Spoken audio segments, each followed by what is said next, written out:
Good morning, I'm Dr. Walter Matwichuk, and the purpose of today's intermittent reinforcement email message is to talk to you a little bit about the fundamental premise of rational emotive behavior therapy.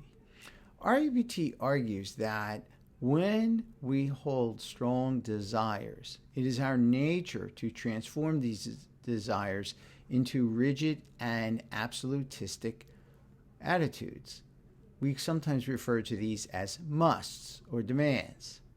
Now, when our demands are not met, we then experience unhealthy negative emotions.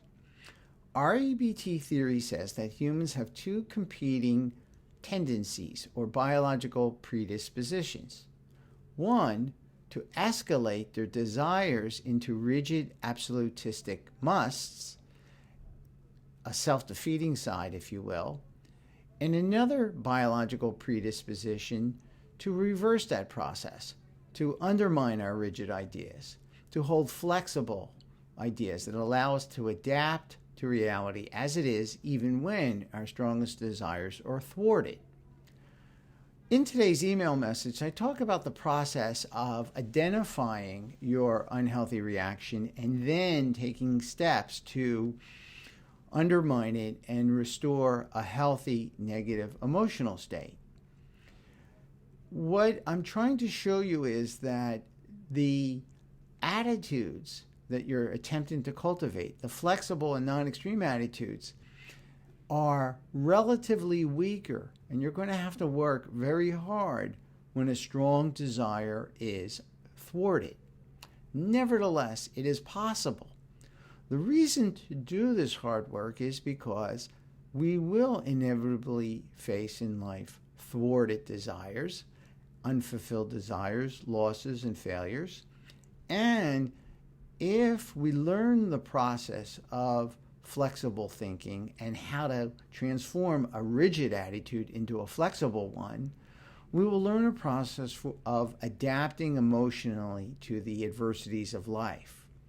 So cultivating this flexible inner voice is not easy. I freely admit that. Nevertheless, it is a path to restoring emotional well-being when reality goes against you. So I would encourage you to carefully read today's intermittent reinforcement email message. Think about how it might apply to some of your thwarted desires, and then use it. Follow the process. Work at learning how to first identify your unhealthy emotion, then identify the healthy alternative, then work at identifying the aspect of the situation that you find most disturbing, then identify the rigid attitude that you're holding, then identify the extreme derivative attitude that you may be holding, and then ask yourself questions that will help you to undermine that rigid attitude and adopt a flexible attitude that will lead to your well-being and adaptation to the challenge you're facing. I would also like to remind you that on Saturdays I hold a conversation with a volunteer where I show them how to implement this process. It's not a role play. The volunteer is encouraged to share a real problem, and it's a great way to observe and learn how to do this process on yourself, or if you're a psychotherapist, to apply it to one of your patients.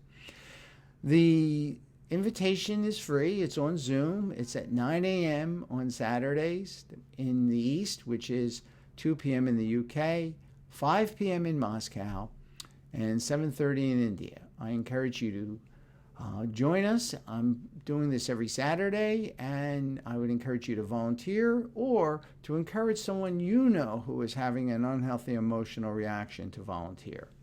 I hope to see you on Saturday.